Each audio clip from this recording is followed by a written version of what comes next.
Assalamualaikum warahmatullahi wabarakatuh. Perkenalkan nama saya Ahmad Rifail Gifari. Saya merupakan mahasiswa Teknik Elektro Universitas Siliwangi angkatan 2024 dengan nomor NPM 2470021111006. Pada kesempatan kali ini saya akan mendemonstrasikan proyek UAS saya pada mata kuliah sistem tertanam. Saya di sini mengambil skema C, yaitu Smart Home Energy Management.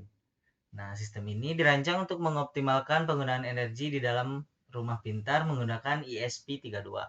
Perangkat ini mengintegrasikan 3 sensor lokal, yaitu DHT22 untuk suhu ruangan, LDR untuk intensitas cahaya, dan PIR untuk mendeteksi gerakan manusia.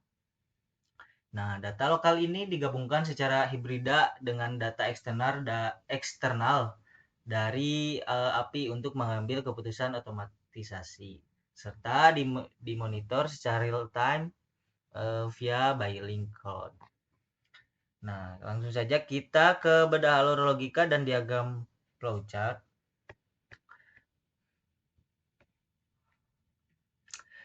Mari kita perhatikan arsitektur diagram alur yang sudah saya susun secara modular pada layar. Nah, program utama berjalan pada fungsi loop yang memanggil fungsi-fungsi spesifik seperti cek WiFi, reconnect, handle Bluetooth, read sensor, dan fetch weather API.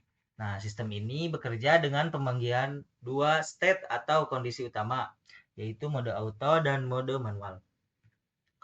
Pada mode auto, auto run auto mode, sistem mengambil data cuaca dari open weather map setiap 10 detik. Jika data API menunjukkan kondisi luar ruangan sedang mendung atau hujan, threshold sensor FDR secara otomatis diturunkan menjadi 1500 agar lampu dalam ruangan menyala lebih awal untuk mengantisipasi penurunan daya cahaya alami.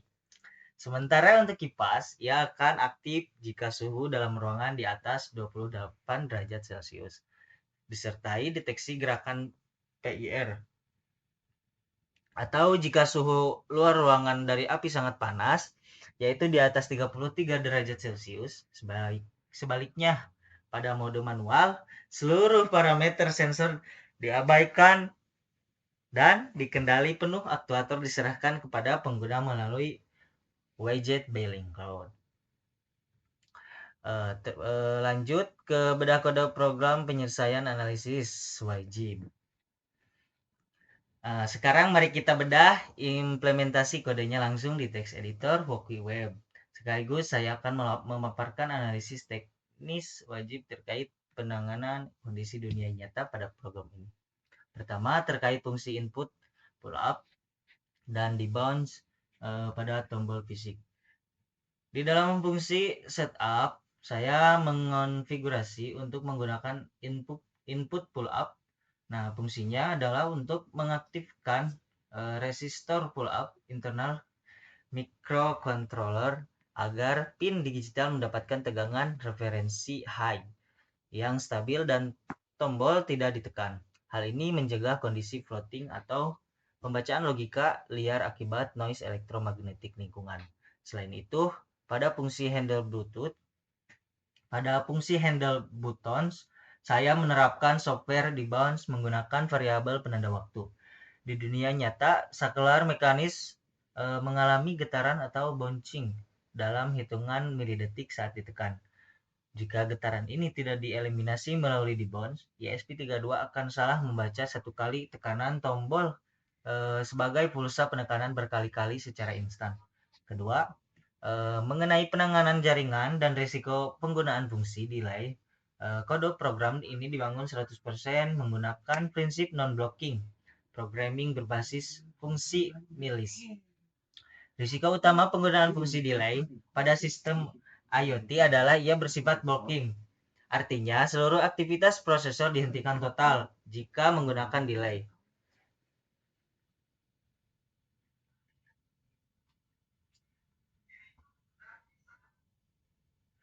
Pada sistem IoT adalah ia bersifat blocking, artinya seluruh aktivitas prosesor dihentikan total. Jika kita menggunakan delay, ESP32 tidak akan bisa memproses data masuk dari Bailink. Gagal mendeteksi tombol, dan yang paling fatal adalah memutuskan jalinan komunikasi keep alive dengan server cloud yang mengaktifkan perangkat mengalami disconnect. Untuk menangani banyak koneksi jaringan secara bersamaan, seperti Bailink dan HTTP API, ESP32 memanfaatkan arsitektur dual core dan protokol TCP atau IP stack yang berjalan secara asinkronus. Nah, oleh karena itu, saya menyertakan fungsi cek Wi-Fi reconnect jika koneksi internet terputus di dunia nyata. Fungsi ini mendeteksi kegagalan tersebut dan mencoba menyambungkan ulang di latar belakang. Sementara fungsi kontrol otomatis rumah tangga lokal tetap berjalan normal tanpa macet. Terus yang ketiga terkait penanganan API timeout dan noise sensor pada fungsi fetch wrapper API, permintaan data open weather map dibatasi setiap 10 detik agar tidak terjadi pemblokiran akibat blocking request berlebihan. Di dunia nyata, koneksi internet bisa melambat yang memicu terjadinya blocking request berlebihan. Anjing salah. Di dunia nyata, koneksi internet bisa melambat yang memicu terjadinya API timeout. Sistem saya mengantisipasi hal ini dengan menerapkan logika fallback. Apabila data API gagal didapatkan atau mengalami timeout, sistem akan mengabaikan error tersebut dan tetap mempertahankan data cuaca terakhir yang sukses di parsing. Sehingga keputusan otomatisasi lampu dan kipas tidak terganggu. Terkait noise sensor di dunia nyata, fluktuasi tajam pada data sensor, misalnya sensor cahaya LDR yang mendadak membaca bayangan sekilas, dapat menyebabkan aktuator seperti lampu mengalami flicker atau hidup mati secara tidak stabil. Hal ini diatasi pada fungsi read sensor dengan menetapkan batas ambang toleransi logika serta rentang waktu pembacaan yang konstan. Keempat, pentingnya file save system pada fungsi call energy. Sistem secara matematis menghitung estimasi total konsumsi daya dari seluruh aktuator yang sedang beraktif. Pada implementasi nyata, kegagalan sistem otomatis dapat menyebabkan seluruh perangkat elektronik menyala serentak hingga memicu kelebihan beban overload. Nah, di sini fungsi failsafe bekerja ketika akumulasi daya menembus 200. Nah, ESP32 secara mutlak mengesampingkan mode otomatis maupun manual. Langsung memutus saklar smart relay utama pada pin V4 dan membunyikan alarm buzzer demi menjaga keselamatan sirkuit hardware. Lanjut ke dashboard Bailink kita ya. Nah, mari kita lihat halaman kontrol pada dashboard Bailink Console yang sudah terintegrasi. Di sini terlihat visualisasi pemantauan parameter energi total pada pin V0, indikator sensor gerakan pada V1, pembacaan suhu ruangan pada V5, serta saklar interaktif untuk memindahkan mode sistem secara langsung.